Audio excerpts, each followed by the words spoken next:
Hey guys, how's it going? My name is Gabby, welcome back to my channel, and today I'm going to be starting a reading vlog for Little Women!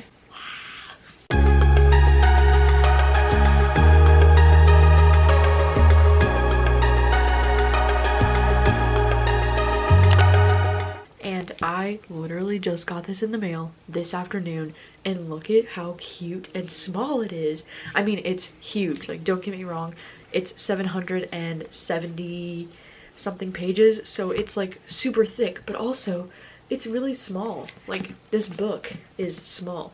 This physical book is actually really small in comparison to like a normal sized book.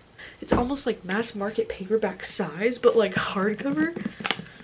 This book would also make some very great ASMR sounds, by the way, but anyways, look at that shimmery gold reflective cover. I want to show you this book up close because it is just beautiful. Like, look at this cover. I love the little drawings of all the Little Women, and then the like mistletoe looking like plant all over this front cover, and I love that fact that Little Women is like written in gold, and then when you open it too, these end papers are absolutely gorgeous.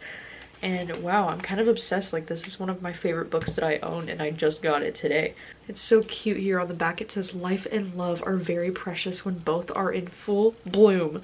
How cute is that? Oh my gosh. I've never read Little Women, so this is going to be a first experience for me. I've also never read anything published in the 1800s. I think the earliest published book that I've ever read is like in the 1940s, maybe at the earliest. So this is definitely going to be an experience because I know that this book was written in 1860 something. So this is going to be fun. And the reason why I wanted to do this reading vlog is because I watched the movie Little Women on my 25th birthday last month, and I watched the new one, the Greta Gerwig Little Women, you know, the one that just came out, and I absolutely loved it so hard, and I just fell in love. And I don't know what took me so long to get on the Little Women bandwagon, because I know it's been adapted many times before, and there's like a million different adaptations of it, but I've never read the book and I've never read any of the adaptations. And that movie, the Greta Gerwig movie, was the first exposure I've had to Little Women.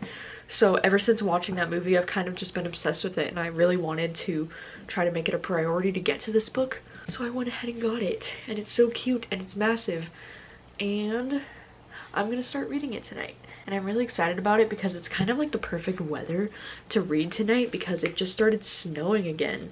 It's only February 2nd and it's already snowing again. Like, we just got snow here last month, a little bit too. Like, we got a lot of snow last month, and now it seems like it's coming back again, so I'm like, holy crap. But anyways, it's a snowy night and I'm really looking forward to jumping into this. I think it'll also be interesting to see how my experience reading this book is different because I've already seen the movie adaptation first.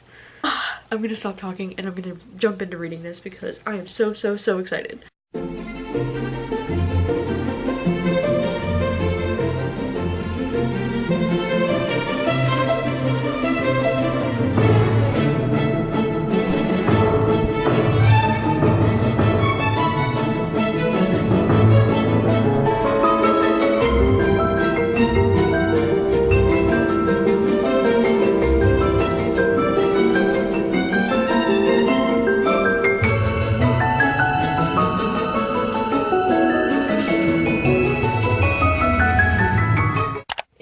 The next morning, and last night I did manage to get 88 pages into Little Women.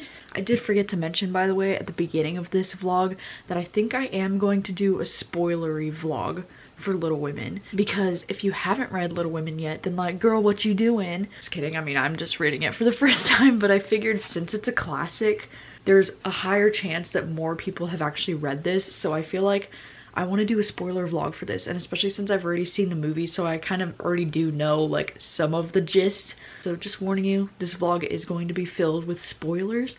So far, this book has been really interesting. It's kind of like difficult to get used to this writing style, I will admit, because since it's written in like the 1860s, I think, it's just a little bit challenging to like get into some of their, like, the way they talk, you know? And it actually isn't as hard as I thought it would be originally, because I remember when I was reading And Then There Were None by Agatha Christie, like, that book came out in 1940, and I feel like that book felt more old speak to me than this book does, so I am like easily able to get into this one a lot more.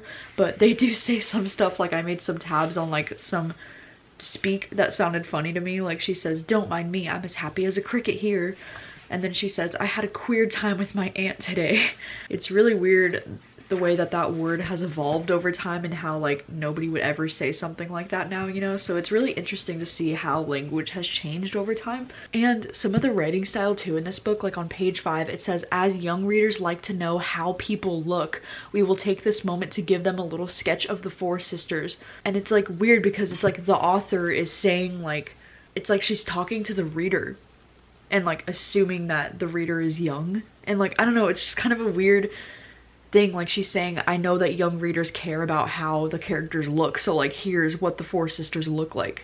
Like she's just saying that in the book. Like I think that was really interesting, and I don't think I've read something like that in a book before, so it's kind of weird. It's almost like that point of view that Stephen King kind of writes in, where it's like the author knows that they're telling a story, and it's like they're giving you this omniscient weird third person point of view that's like knowing what the characters are up to. And like, I don't know, it's a very interesting point of view. And this book is written in like this interesting third person point of view that's not like the typical third person point of view, I think. Also, right off the bat, I'm in love with Jo's character. Like I relate to her so freaking hard already, and I adore the way that she kind of just like rebels against what a woman is supposed to be like.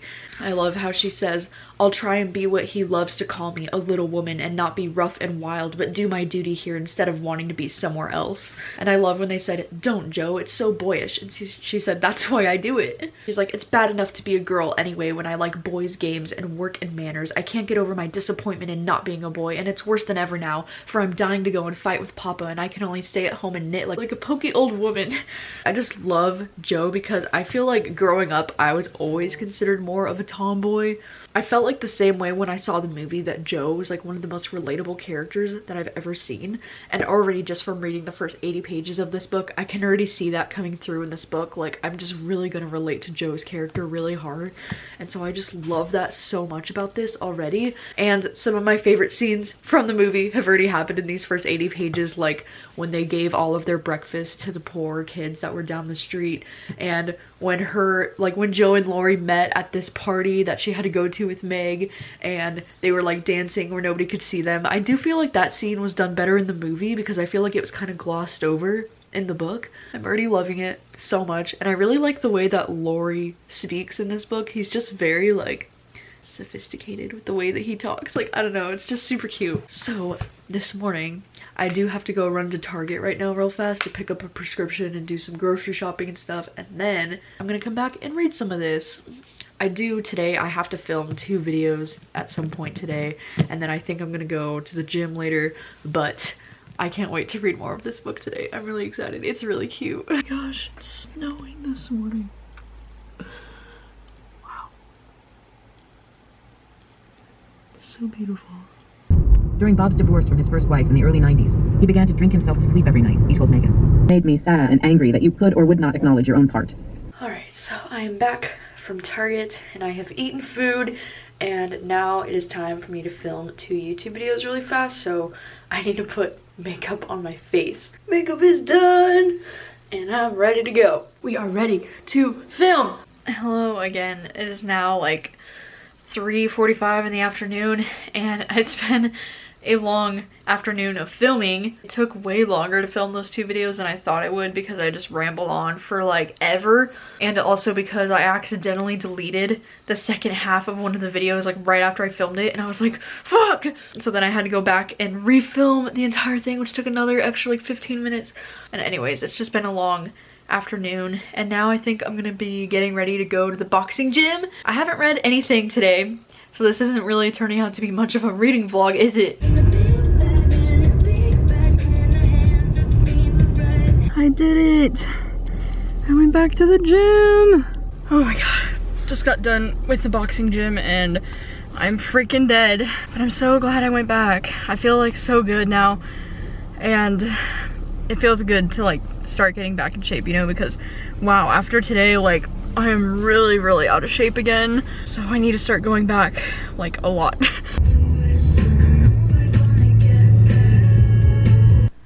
The sun's that is so beautiful. Hello, I'm finally in bed reading again and it feels so good. And I just got to page 116 and this is the scene where Amy decides to burn Joe's story. And I was really shocked by this in the movie. I was like, who the hell does something like that? Like, that is so awful and so unforgivable. I've never written anything like to that extent before, but like I can only imagine, like, if me and my sister ever got in that big of a fight, like she would never destroy something that I've worked on like that, like a story. Like, that is just so awful. And I feel like that's like one of your worst fears as a writer, I feel like, is when somebody literally destroys your work and you don't have any copy of your writing or anything. Like, oh my god, this is reminding me a lot of Misery by Stephen King.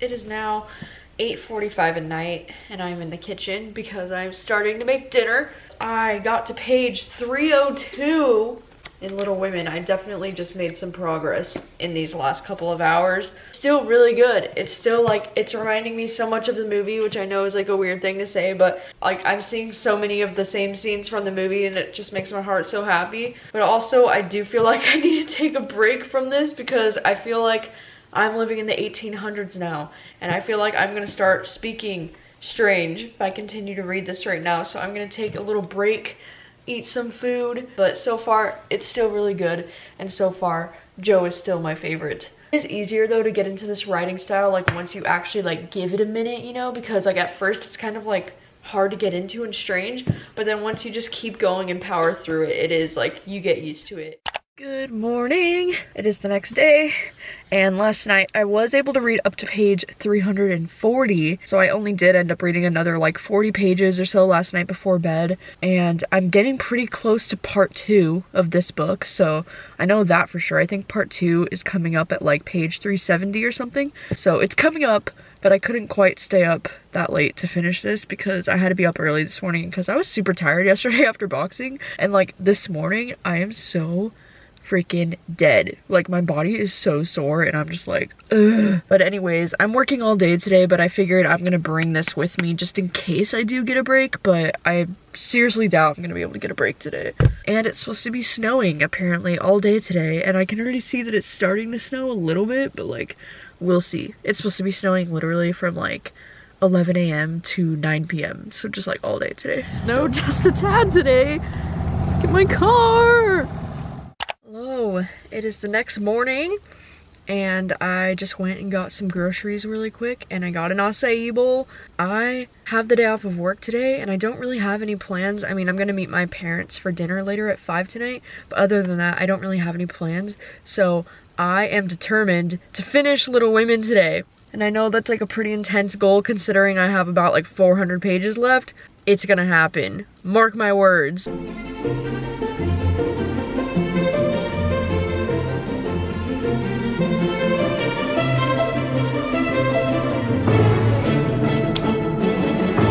So I just got to part 2, which puts me at page 376 right now, and it seems like in part 2 this is going to be where it's like jumping into the future. So now it has jumped 3 years ahead of where we were before, and now Meg is like getting married and Beth is still like really fragile, and I mean she's not sick anymore, but she's still like fragile and not really the same person that she was before she got sick. My only new thoughts since these last couple of pages that I've been reading is that their Aunt March is a freaking psychopath, which I already knew because, you know, like I saw the movie and Meryl Streep actually played the aunt in the movie and she was so freaking good in the movie, but like wow, her character is just a lot. Like she's a lot. I don't know how the girls like put up with her.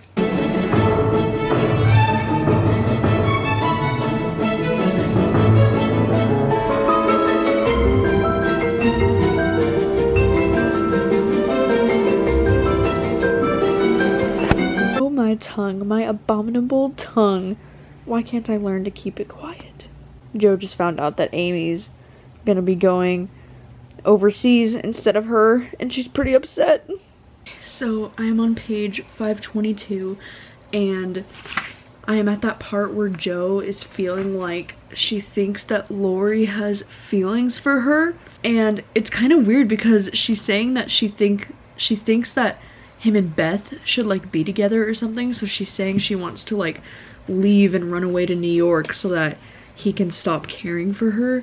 I don't know, like this whole part is like surprising to me because I don't think they really touched on this in the movie about how like Jo had assumed that Laurie had feelings for Beth, or she assumes that Beth has feelings for Laurie, which I don't know if that's true or not. But I will say though that part 2 started off really slow for me, and for like nearly 100 pages there I was like losing a lot of interest because it was talking a lot about like Amy and her painting in Paris, and like there was just like a lot of stuff from Meg's point of view as well, with like her marriage and her money problems and stuff, and I don't know, I'm just not super invested in Amy or Meg's characters. I'm mainly continuing to read because I really do love Jo. She's just my favorite. I do care about Beth, even though I don't think there's like a whole lot to her character besides the whole like illness and her love for music. But I feel like with Meg, like she doesn't really have a whole lot of personality. Like the only thing about her is that she's like married now, and like that's pretty much all that her chapters are about. So like I don't know, but now it feels like it's finally starting to like pick up, at least with Jo's story, and she's gonna go and like run away to New York and like write her book and stuff, and I'm excited for Jo. I want to see where this goes, and I want Laurie to like confess his love to her before she leaves because I need that. Oh my gosh, I'm on page 573 and it finally is happening. It's happening. Laurie just said, "I've loved you ever since I've known you, Jo. Couldn't help it. You've been so good to me. I've tried to show it, but you wouldn't let me. Now I'm going to make you hear and give me an answer, for I can't go on so any longer." Oh, soft. I mean, I knew he definitely liked Jo the best, but even though I feel for Jo, you know, because I feel like I've definitely been in those situations before where a friend develops feelings for you and you just don't really feel the same. Oh my god, I love Jo and Laurie's characters so much, and this moment is everything. Oh my gosh. Okay, page 578. Laurie and Jo are just like going back and forth, and this is what makes Jo so freaking relatable for me. Like, and especially like this is almost like word for word what happened in the movie. So like the movie was very much like taken word for word from this right here, but I love how she kind of like self-sabotages herself in a way, and she fears the worst about things and about people, and so she kind of like sabotages her own happiness because of it. I love how she says, "You'll get over this after a while and find some lovely, accomplished girl who will adore you and make a fine mistress for your fine house. I shouldn't. I'm homely and awkward and odd and old, and you'd be ashamed of me, and we should quarrel. We can't help it even now, you see, and I shouldn't like elegant society, and you would, and you'd hate my scribbling, and I couldn't get on without it, and we should be unhappy, and wish we hadn't done it, and everything would be horrid." And he's like, "Anything more?" And it's like, I feel like I'm also that way a lot. Like I just assume the worst, and I just assume like nothing would work out right, and that's what really like holds me back. But then I also love how she's like, "Nothing more except that I don't believe I shall ever marry. I'm happy as I am and love my liberty too well to be in a hurry to give it up for any mortal man." Oh my god, I just love her so much, and I feel like Jo's character is just so ahead of her time, because like what woman in the 1860s was comfortable saying like she doesn't think she would ever get married? Like that was just unheard of back then, you know? And that's why I just like love her character so much, because I feel like she was one of the first of her kind. So Beth is sick again. God, that freaking quote about like the tide, when she's like, the tide is gonna like roll out and you can't stop it, it's natural in the tide, and like, god, it makes me cry. Oh, so crazy, because like in the book I don't even like super care about Beth's character, but like this whole shit about her getting sick again literally makes me want to cry. Maybe it's just for Jo, because Jo is like really like upset by it, and she's like, "I will dedicate like my whole life and time to make sure she gets better," and like, oh my god, it's just so sad. Alright, so I have made it to page 596. I'm on chapter 37, and I am going to get dinner with my parents right now, and I will admit I'm kind of bummed to leave off right on this part that I just left off at, because I feel like the story is really starting to like pick up momentum, and I'm just like getting really emotionally invested. I don't know why, for some reason it's taken me a longer time to get emotionally invested in the book than it did for me to get into the movie, because like the movie, I feel like I was crying a million times from the beginning, you know, but for the book it was taking me a while to like really get attached to these characters. But now that I am, I'm just like oh my gosh, everything's just like hitting me so hard. I only have about, like, this book is like 777 pages exactly, so I only have about like 180-ish pages left. So I do think that I'm gonna come home from dinner tonight and finish this book, which I'm really excited about. Hello again. I am home from dinner and I just started reading again. I am now on page 654, and I just finished that scene when like Amy, like Laurie has finally gone to France and he's just like hanging out with Amy all the time, and she's like, she was fighting with him being like, Joe would be disappointed in you because you're lazy and annoying. And so Laurie's just like getting roasted by Amy, and I don't know, I'm curious to see, because I obviously know that like Laurie and Amy are gonna end up like getting together, and it's so weird because like right now I just don't see it. Like they just have such a brother-sister relationship to me, and maybe it's just because I really do ship like Joe and Laurie, so I'm just like, I can't even imagine him being with one of the other sisters, but I know it's coming, so I'm just like, ugh. But right now I got home from dinner, and earlier today when I was at the store, I got these like white chocolate chip macadamia nut cookies, cookie dough, and so I think I'm gonna like make those right now because it sounds really dank. I'm gonna try to finish the book because I have about like 120 pages left, and I'm really excited about it.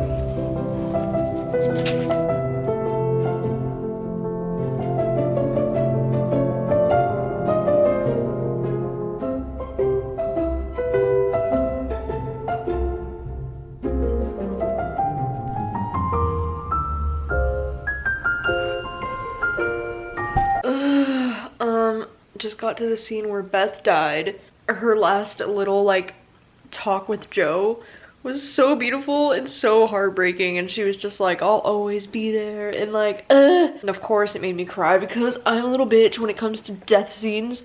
Even though I knew it was coming, it was still like really sad. But you know what I don't understand is, why didn't Amy go home like when her sister died? Like I know that she's like in France and like this is like a once in a lifetime opportunity, but like holy shit, if your younger sister died, like you wouldn't even go home for that? I don't know. I know it was a different time then and everything, but like I can't even imagine not being with your family when your sibling dies. Like what the heck? She has Laurie there, but like that's it. And so I guess this is maybe why they build like a romantic connection, because like they're there to grieve together, but like it just seems so fucked up, especially to the other sisters like Joe and Meg. Like wouldn't they want Amy to be there when they're dealing with Beth's death? It is now 11:30 at night. Some time has passed, some cookies have been made, and I am on page 692, and I haven't been reading since I last updated you because my sister got home from work, and then we had some dinner and we watched some TV, and it's just been a pretty great night. But now is the time that I shall finish this book. I only have about like 80 pages left, so I only have this left. And to be honest, I'm kind of sad because I feel like I've grown really attached to these characters now, and I'm not sure if I'm ready to leave them yet.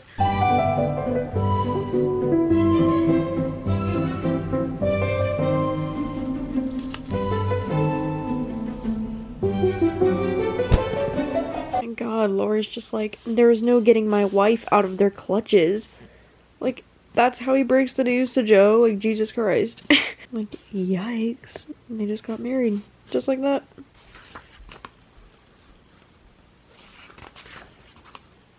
It's 12:30 in the morning, and I just finished reading Little Women, and it was so good, and I have a lot of feelings. And you know how sometimes like you read a book or you see a movie that's just like perfectly timed right now for your life? I genuinely feel that way about Little Women, because I saw the movie Little Women, the new Greta Gerwig movie, on my 25th birthday, and then I just read this one line in this book where Joe is like sitting alone thinking about her life, and she's like, tomorrow was her birthday, and she was thinking about how fast the years went by, how old she was getting, and how little she seemed to have accomplished. Almost 25 and nothing to show for it.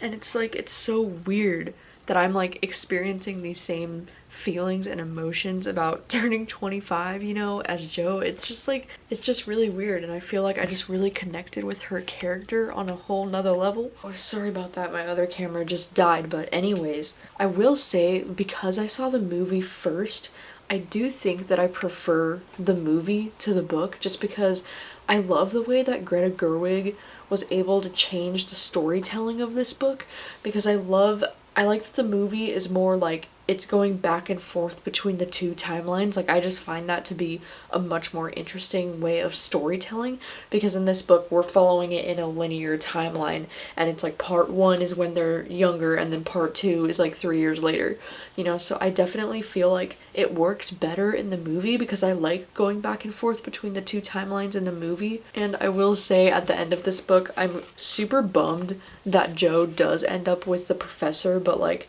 I understand why, because, you know, I mean, like they kind of discussed in the movie with Little Women how you can't publish a book unless the female protagonist is either married or dead at the end of the book. Like, that's just the way that it used to be. And so I can imagine that this author was really pressured by the publishers to like either kill off Joe at the end or force her to get married. So I know that that's probably why it happened, but I'm still like bummed that it did happen, because like I know there's a lot of talk about Joe's character probably being asexual or queer in some way. I do think she is asexual. I think the author just didn't end up writing her that way because of the pressure from the publishers. But it's also really interesting too, because at the end of this edition they do include a bunch of like information about the author and stuff, and it's so crazy because it seems like this book was really semi-autobiographical for her, because she also had 3 sisters, and one of her sisters also died pretty young.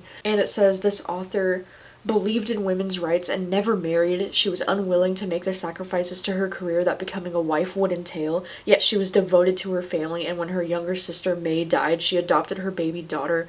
I love how it says, like the fictional character Jo March, Alcott was a tomboy who struggled against society's genteel expectations of young ladies. Also, like her protagonist, she spent her life struggling to control her quick temper. And it's just so crazy because she actually got the idea to write Little Women because they were pressuring her to write a children's novel, and then she thought that her family dynamic would make for a very interesting children's novel.